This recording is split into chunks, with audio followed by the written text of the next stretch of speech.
Welcome, everyone, and thank you for listening to Sports Doc Talk. I'm Will Sanchez, along with Dr. Grant Garcia.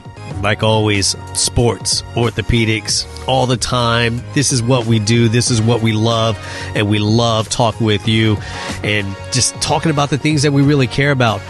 Before we get into our show topic, let's welcome in Dr. Grant Garcia, our orthopedic surgeon and sports medicine specialist. And just a reminder, check us out at sportsdoctalk.com. Dr. Garcia, how are you this beautiful fall as we're getting ready for the holidays? Is everyone excited? I know you got some little ones running around the house. Are they starting to get the excitement of the holidays coming around, or is this still too soon?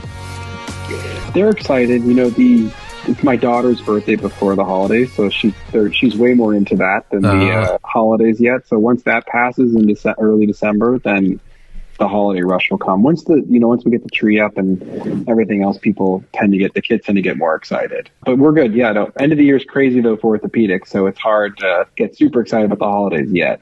Well, now I'm going off topic right now from what we're about to talk about. But do you tend to see some of that uptick? One, because people are starting to do activities that they haven't done since maybe last winter, or two, they're trying to get some things done, whether it's insurances or trying to get certain things at the end of the year, or is it a combination? What has been the pattern for you that you've noticed with patients coming in? So some patients may know this, but basically, the worst time to get surgery by an orthopedic surgeon is in December because it's the busiest, because everyone has their deductible. And so they meet their deductible and then they decide okay, I'm going to get my knee done. I've been waiting 2 months, I've been waiting 6 months, I've been waiting a year. So December is the busiest time of the year for pretty much all my partners, right before the holidays. And up till basically patients will be, they'll be asking for surgery all the way till I've done surgeries as New Year's Eve. Oh my God. They want to get done before the end of the year. So the end of the year is a big deal. As a sports surgeon, unfortunately, as we know, ski season's coming up, and so that's a different level of busyness. But the end of the year is always the busiest time of the year. We all prepare, the staff prepare for a higher amount of cases. It's just busier. So, all right, so it's all insurance related.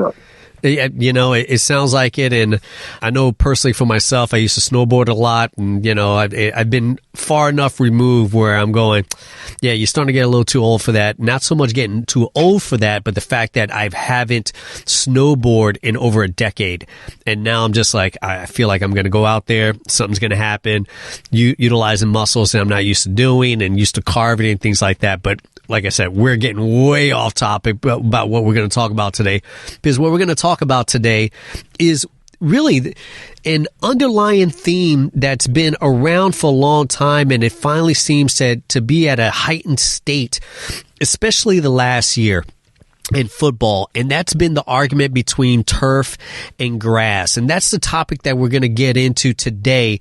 We're going to talk about the differences of the turf, grass, and maybe what kind of roles it plays when it comes to injuries, non-contact injuries, and so on and so forth when it comes to that. So real quick, Dr. Garcia, what are your thoughts for someone that is an orthopedic surgeon that has been a part of professional teams and high school teams and seeing all these different playing fields, from the professional playing field to just, the high school field? What are your thoughts initially when you hear the topic of turf versus grass? I mean, the first thing you're thinking of with this is, this is one of those ones where this is a open box, and it's an underlying theme, obviously, I think, in football, if you look at it, because it's really, the debate is grass versus turf, but it's also players versus owners. And there's a huge cost factor in here that I am not saying is related to why the decision is to do grass versus turf, but we were preparing for this episode. I mean, it really opened my eyes to sort of the differences and, what are these sort of conundrums. And, you hear the players, right? Someone gets hurt on the field, a non-contact injury. Yeah. Odell Beckham Jr. a couple of years ago, there's just a plethora of players that have gotten hurt, and they all say it's the result of the turf, right? And the players' union is talking about that. But then you have some studies that show, there's maybe no difference, and maybe those were earlier studies. And you always have to be careful in who's the bias here, and understanding all these different things. But I think the audience is going to just enjoy hearing about what goes on with that debate, and then the preparation, right? Because I didn't even know anything about that they were looking at the quality of the turf, and they have to have a certain criteria in order to meet that, in order for the game to be allowed to be played. And the same thing with grass. So, this is a really interesting topic, and it's, we're not going to solve it today, but hopefully we'll give more information. And there may be a little bit of biased opinion here, but again, I'm also somebody who doesn't, as much as I make my living off of injuries, I have no interest in people having more injuries. And so I do think it's important for people to understand the differences. 100%. Just to give context, there are 32 NFL teams in the NFL, which means that there's 30 stadiums. 2 teams share the stadium. We're fans of the Giants. They share the stadium with the Jets, and the Chargers and the Rams share their stadium in LA. So there's 30 NFL stadiums, and right down the middle, 15 of them use grass fields. The other 15 use some kind of synthetic turf. And last year, the NFLPA president, J.C. Tretter, called for a ban on specific turfs, especially what's called slit film turf. It's citing safety concerns.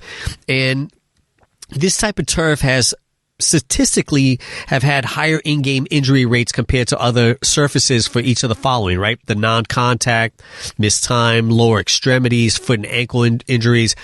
So let's start right there. When it comes to non-contact injuries, that is something that as a surgeon, that piques your interest right away, right? Because those usually tend to be, and correct me if I'm wrong, the more serious type of injuries that you can sustain. I think it probably depends on what you're thinking of, but I think that, yes, you see those non-contact injuries, ankle sprains, ACL tears. There was a number of times when you see a player run on the field, usually wide receiver, someone open field, it's pretty hard to get a non-contact injury if you're kind of in the center of the line. Yeah. And you'll see them twist and they'll grab their knee. Yeah. So it's kind of a combination of those things. The contact injuries like Nick Chubb suffered, that was pretty gruesome. Yeah. And that's a totally different animal. So, they tend to be just a different look to them. They're just more worrisome to me because you're trying to figure out what happened, right? You're just, when you see someone just get clobbered and the knee goes in another direction, or their hip goes a different direction, or their arm goes a different direction, or whatever, we don't want to, go into too many details. You kind of know what happened. Yeah. But when someone just runs on the field, twists, and then all of a sudden go down, you're trying to figure out, that's kind of a conundrum. You're trying to immediately go look into what's going on.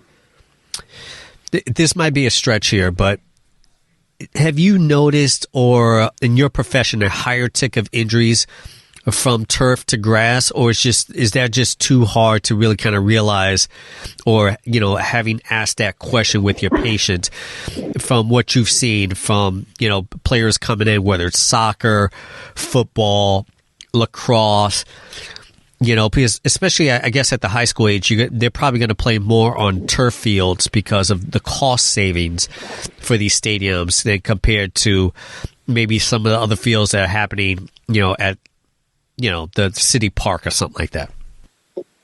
I think that's an important point. So, I'm not asking them, unfortunately, when they're in the office, did you play on grass or injure yourself on turf? But it makes more sense to me, right? The idea of grass more give, right? It can rip apart, it can pull, and if you have these thick cleats on, you're still able to kind of make some turns. Yeah. The turf, as much as we always try to have the word synthetic and more natural, it's not going to rip. It's supposed to be longevity. You can't design, grass is not high longevity, but turf is. Yeah. Right? That's why it looks so good all year round. No matter how much they try to make it and put, tire chunks in it and all other fancy stuff. And again, I don't even know all the different types of turf. I'm not a turf expert, but, it makes sense to me that there would be more injuries on it. And especially injuries that require very, precise movements or these sort of small tweaks.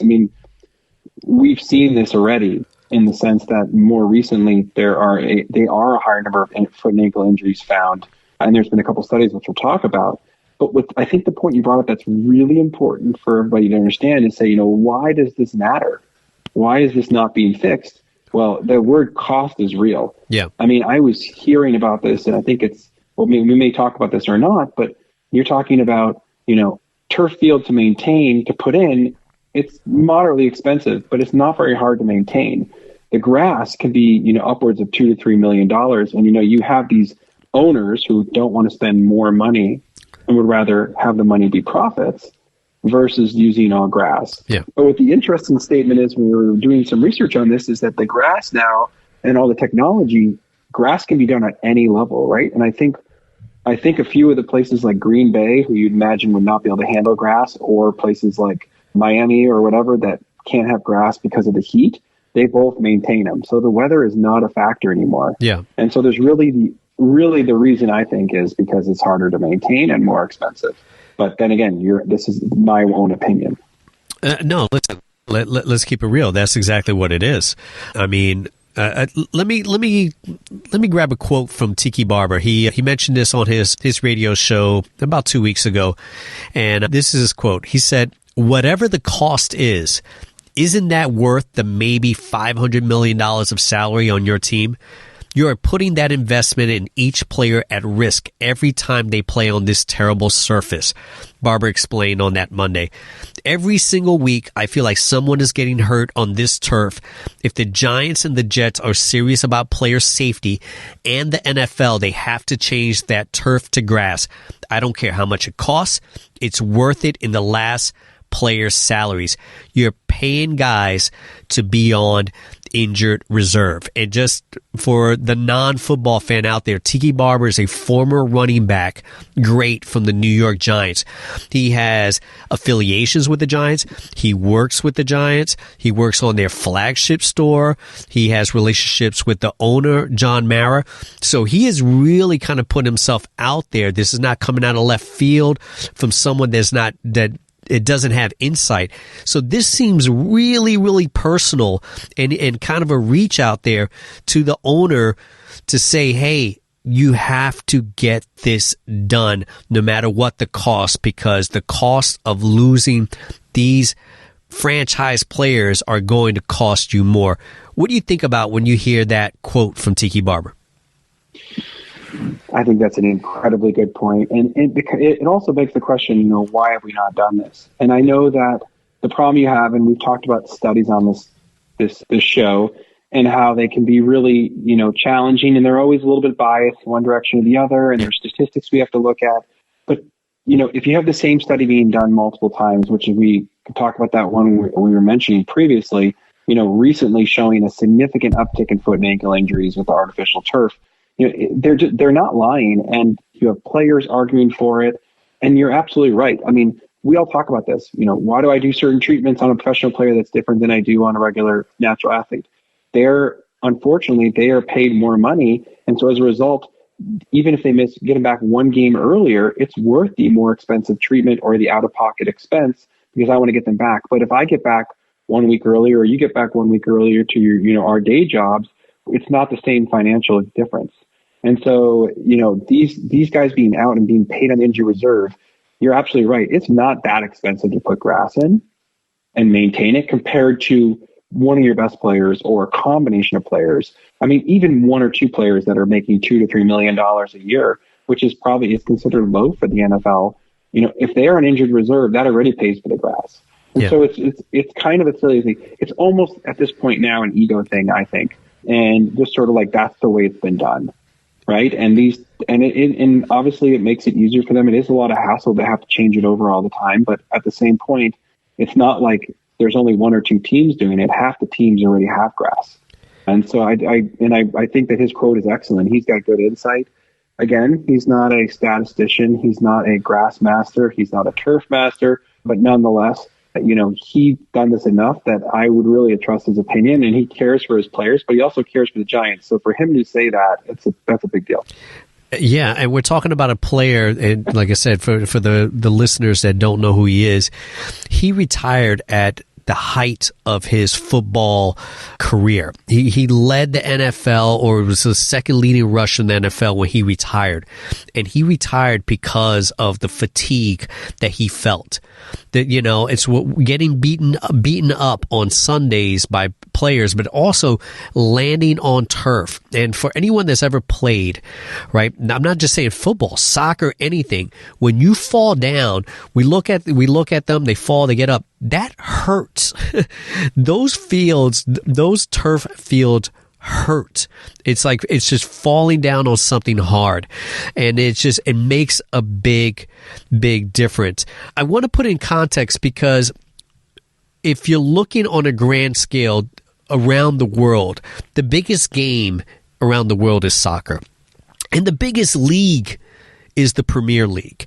And just to give you context, their football, they call them football pitches, as far as their fields, and stadiums opt for a high quality hybrid grass system. And that hybrid grass system, which the NFL does have for their grass fields, especially in Arizona, right? We go back to these hot weathered states or cold weather states. They're using this hybrid grass. They use about 95% of this hybrid grass, then it's reinforced with like this artificial turf fibers, like the other 5 to 10%, depending on the quality of grass. So if the Premier League, which is like I said, at the highest level with the biggest sport in the world, this is what they're doing for their players because they pay them a lot of money, maybe the NFL should take a page out of that and put that into their stadiums, because these players have been asking for grass fields for quite a long time. Dr. Garcia, when it comes to high schoolers playing that have no choice and they're playing on turf fields, what are some of the concerns, or have you noticed concerns besides injuries? Is there uptake in concussion or anything like that from hitting these hard turfs? Or once again, is this something that, if you don't ask the turf when you have the communication with the patient, it's hard for you to really know? I mean, I think this is a challenging and sort of loaded question, but I'm used to it on this show. So, yeah. I know. So my bad. No, it's okay. So basically, we're talking about costs again. So you did Premier League and the NFL. Yep. These are where money's no matter, and the word multiple millions of dollars get thrown around like it's just candy. Yep. Right? This is different than the high school team. And, again, I take care of Mershon High School. We have, reasonable funding, but we do not have NFL level funding. And so to have a grass field, especially in Seattle, would be a disaster. And so the artificial turf is nice because even if it rains, it's not very slick. Yeah. But I do worry. I mean, we know there's an uptick in concussions. We know there's an uptick in injuries in general because players are getting faster and you have these mismatches, especially in high school. I mean, it's almost more of a risk, right? Yeah. Because some kids haven't gone through full puberty yet, et cetera. But I do think that, when I see those players hit the turf field, it looks harder. It looks more uncomfortable. I myself have played on fields like this before, and it feels different. Now, again, it depends on the weather, whether you like it or not. But, but again, in the lower levels, there's no choice. It's just without a doubt, the upkeep, the ability to keep it good quality. Because again, we're talking about good maintained grass, but we're not talking about poorly maintained grass versus turf. Because I imagine a poorly maintained grass is probably a much higher injury rate than turf. Yeah, and some of these turf fields are, as you say, not in great shape. They're kind of coming off at the seams. I know Magnuson Park, which is in Seattle. It's a big park out here. They have a couple of fields. One of them is in excellent shape. They changed it about 2 years ago. And they have another one where I've seen rugby games being played, and it's coming apart. And I think they finally closed it up. So I'm assuming that they're going to start working on it. So even some of the turf fields, it makes it even worse if they're not in great conditions. But, like you said, those are the situations. There's only but so many fields out here, and you just kind of wish that things could be a little bit better, but it is what it is.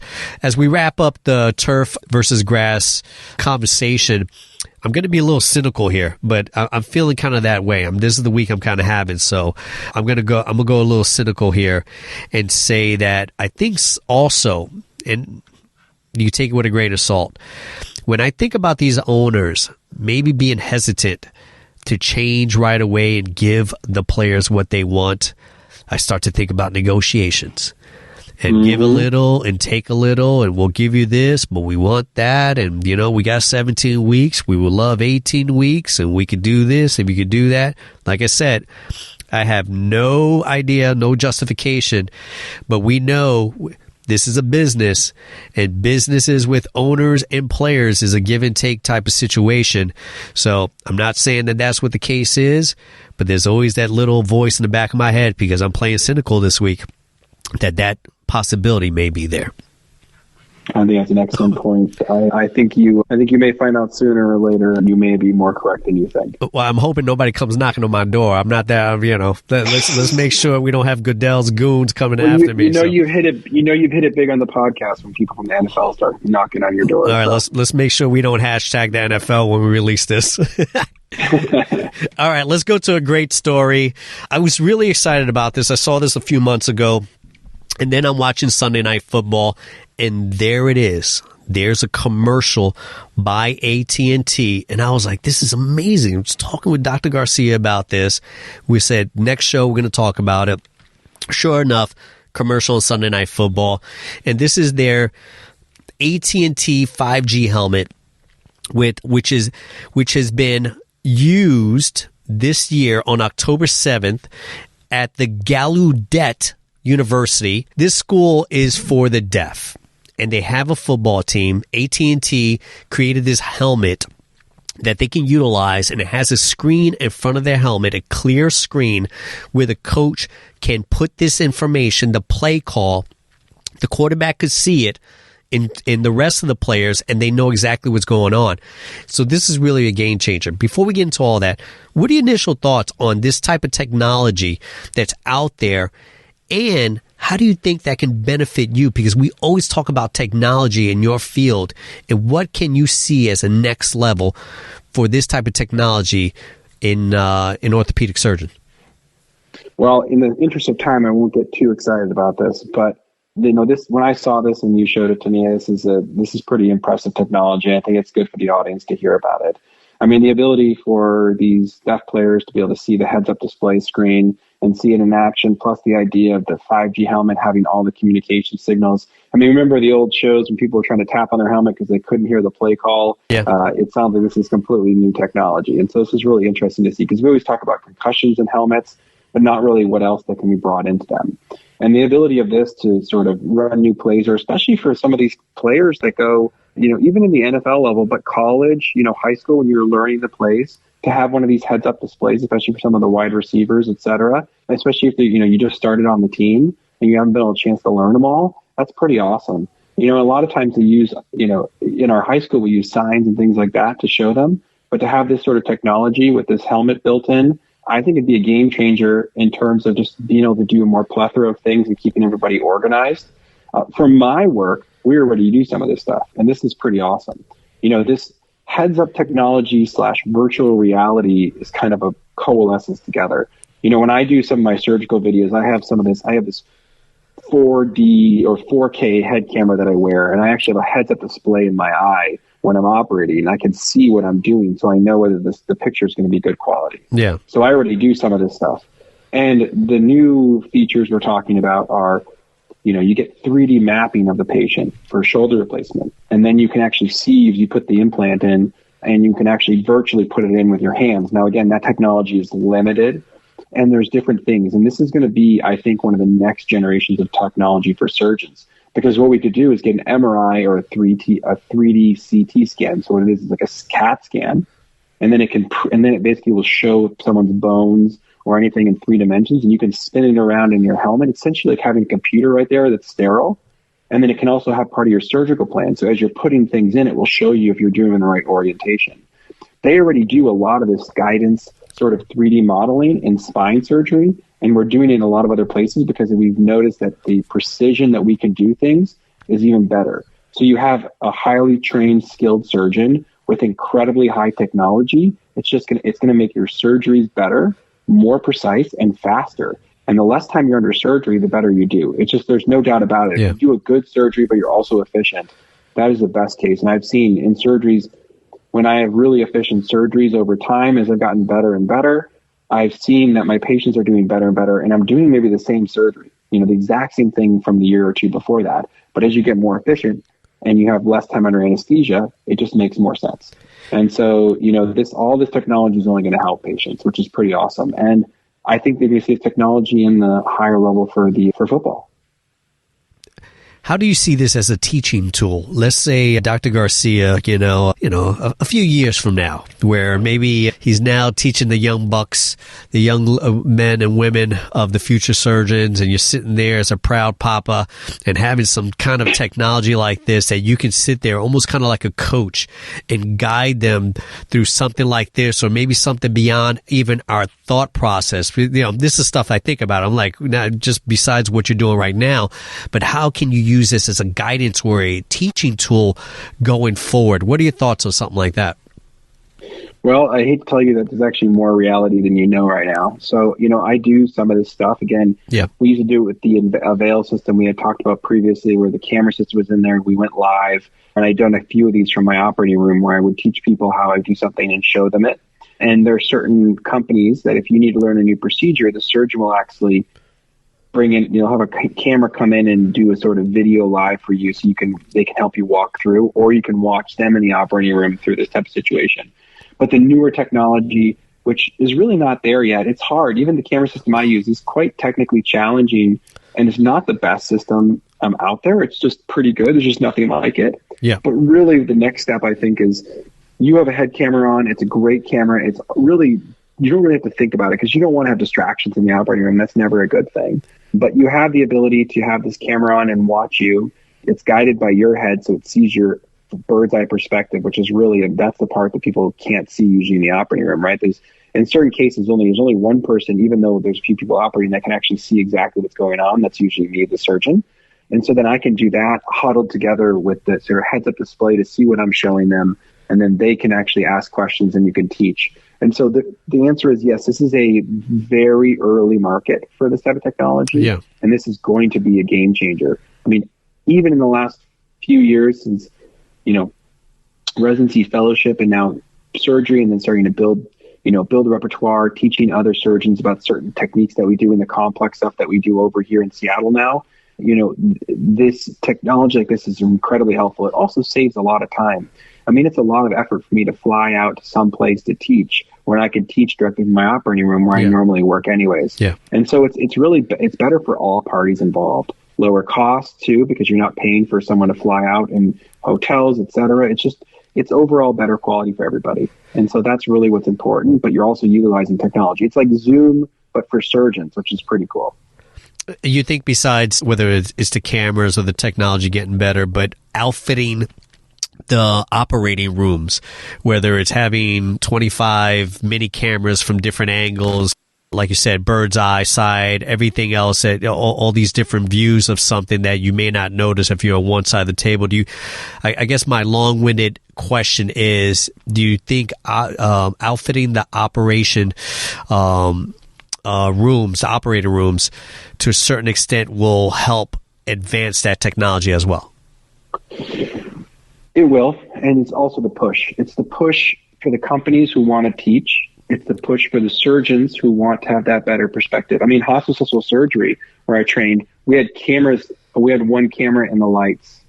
And so you could bring it over to right where you want it to be. And so we had so many people that would come from all over the world to watch our surgeons operate, because obviously it's one of the best hospitals in the world for orthopedics. Yeah. And we had so many visitors all the time from international that they would sit in the back and they could watch the whole surgery and ask the surgeon questions. So, that's what a lot of these newer operating rooms and technologies do.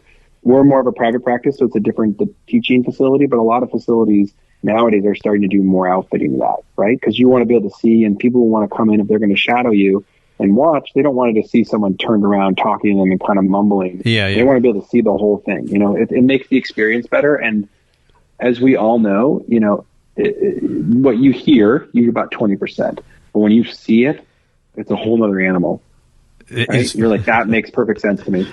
It's funny. I was thinking of like some old movie where the surgeon turns around and looks at, the young surgeons that are coming up all dressed in white. I am now going to do this, and, turn back around. Yeah. And they've got a little, pencil and notepad and taking notes and things like that. So thanks for that visual.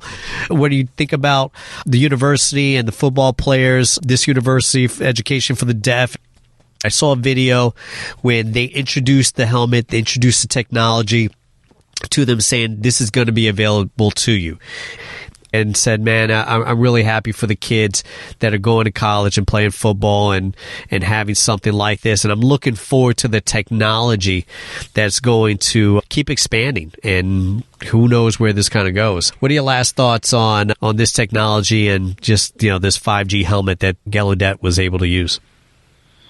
Well, I'm just really excited. Hopefully we can do another episode like this in a year or two and talk about, hey, remember that episode we had on the 5G helmet from the prestigious university in DC? Yeah. Now look at it being used more. It's so fun that we've done this for so long now, with the new rebranding of the show, but even our old episodes, we've done this for almost 3 years? Yeah. And we can now look back on episodes and be like, oh, look how wrong we were. But also, every once in a while we can say, look at all the cool technology we're talking about. Look what it is now. I think this is going to be a good segue to the next few episodes, which hopefully our listeners will enjoy. The next episode, we have an excellent entrepreneur we're going to talk about some new technology and napkin to reality, which everyone will really enjoy. That episode was extremely hot on our podcast. Yeah. And then the end of the year episode, which I know Will and I are really excited about, is I talk and Will talks about a lot of fancy things that we do in orthopedics and sports. But, I talk about like, hey, check this new thing out we're going to be doing. But that thing we talk about doing is only 6 months old. Yeah. Well, now it's been about a year or two. So where are we at? What were you right about? What were you wrong about? And, hopefully we get more rights than wrongs. And, we're pretty happy with the new technology, but I think that the listeners want to hear about it. This is the most cutting edge stuff. And there's some new things too. And again, I tell everyone and my patients that if you come back to my office or my PAs, if you come to my office in the year or two and I'm doing exactly what I did before, then I'm not getting better. And that's something you should be worried about. That is and great so every statement. year we're advancing. And so I'm really excited to have the listeners hear about all this new technology that I can offer them and how we continue to push the envelope in the future.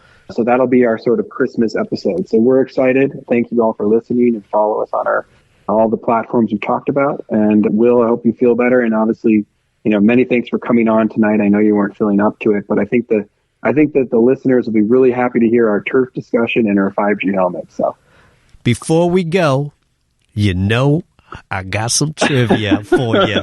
You're trying to sneak on out of here. I was trying to sneak out. You were like, all right, people, man, thanks for coming. Good night, y'all. No. Hold on a second. All right. We were talking about the 5G helmets and all these wonderful deaf and blind athletes. It's a deaf and blind school, so that's why I mentioned the deaf and blind athletes, but they're deaf athletes. So, and I think you got this here, all right? So, some of the hearing, impaired players was Bonnie Sloan and Larry Brown and Kenny Walker and even Flozell Adams. He played with Pittsburgh and the Cowboys. Some really well-known kind of players if you're a football fan, right? But the first legally deaf person in the NFL, do you know who that player was? Oh, my gosh. No, I have no idea. He was a Super Bowl champ, and he played for the Seattle Seahawks. I got him. Not Jim Zorn. No, he's not deaf. No. Who? No, who is it? Derek Coleman. Derek Coleman was on the football team with the Legion of Boom. He won the Super Bowl with them. He is recognized as the first legally deaf person. The other players I mentioned before, they had some hearing issues and loss of hearing, and I think some of the loss of hearing is probably getting smacked upside the head by Too Tall Jones and some other players, but that's a whole other story.